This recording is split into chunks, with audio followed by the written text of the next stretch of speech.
Welcome to CognitionChunks. I'm going to Yellowstone National Park soon. This is my first visit and I would like to get as much out of my trip as I can. Can I use GPT to prepare?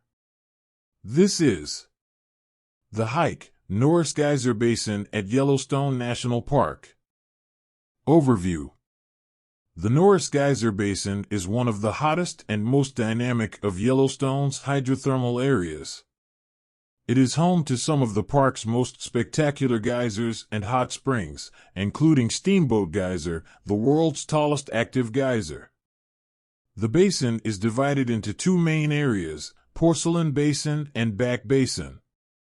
Length and duration. Porcelain Basin. This is a 2 to 3 mile loop that can take 1 to 2 hours. Back Basin. This loop is around 1.75 miles and can be completed in roughly 1 to 2 hours.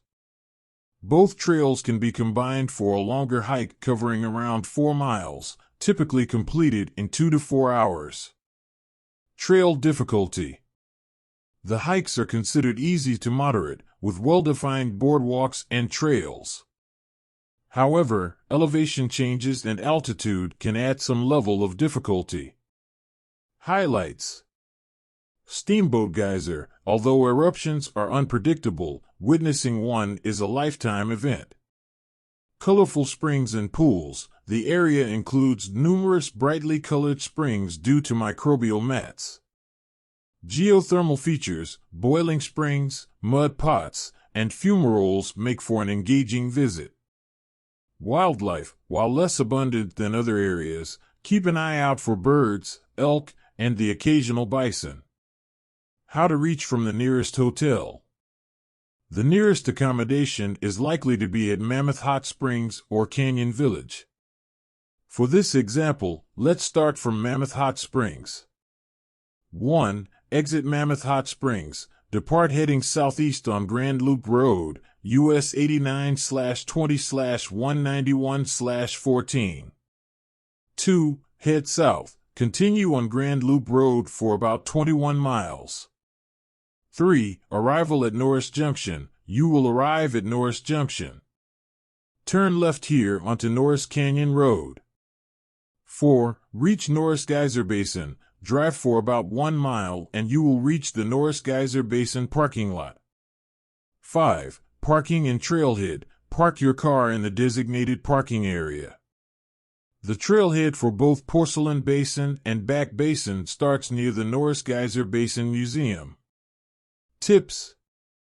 The area is at a high elevation, so be prepared for unpredictable weather.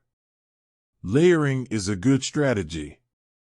Always carry water and sunscreen. It can get hot in summer, and the reflection from the pools can intensify UV exposure. This is bear country.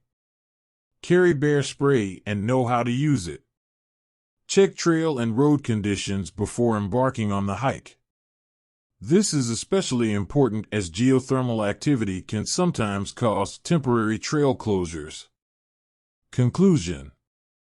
The Norris Geyser Basin is an unforgettable spectacle of Yellowstone's geothermal might. With its boardwalk trails, it offers a relatively easy hike filled with extraordinary natural features.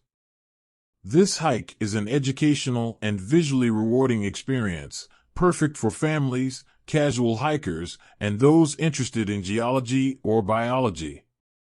Greetings, tireless seekers of adventure and enlightenment.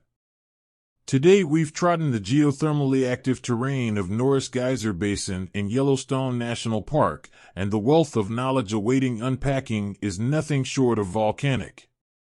Let's delve into the many dimensions of intellectual inquiry this fascinating hike affords us. Geochemistry and mineralogy. The very geysers we've observed are hotbeds of geochemical reactions. The vibrant colors around these springs and geysers aren't just picturesque, they are a direct result of various mineral compounds reacting with water and heat. This is essentially a lab in geochemistry and mineralogy set in nature's theater. Renewable energy and sustainability. The geothermal energy underlying Norris Geyser Basin is a potent reminder of the planet's sustainable energy potential. The heat originating from the Earth's core represents an untapped resource, giving us a tangible point of discussion about our move towards greener energy solutions. Psychology and risk assessment. Our journey also presents an opportunity to probe the psychology of risk. Hiking near volatile geysers involves assessing dangers and taking calculated risks. It's a real-world application of decision theory and cognitive psychology as we weigh the benefits of breathtaking views against the natural hazards. Microbiology and extremophiles. The hot springs are home to extremophiles, organisms that thrive in extreme conditions. These microbial beings offer a unique biological insight and raise intriguing questions about the possibility of life on other planets with harsh conditions.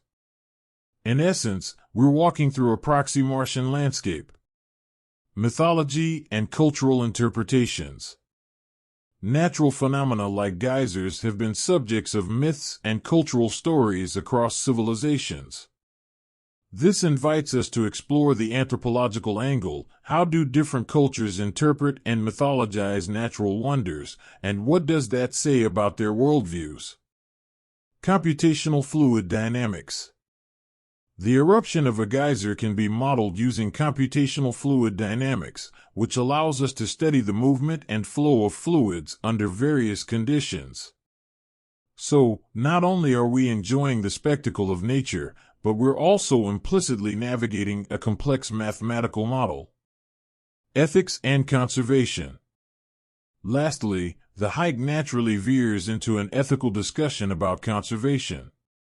The delicate ecosystems here are a testament to nature's fragile balance, urging us to contemplate our role in maintaining the equilibrium for future generations.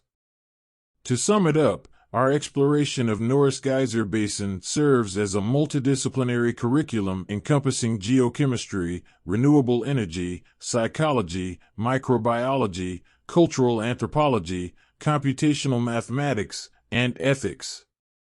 Each puff of steam and bubble of boiling water can be seen as a question, an invitation to investigate the workings of our planet and the universe beyond.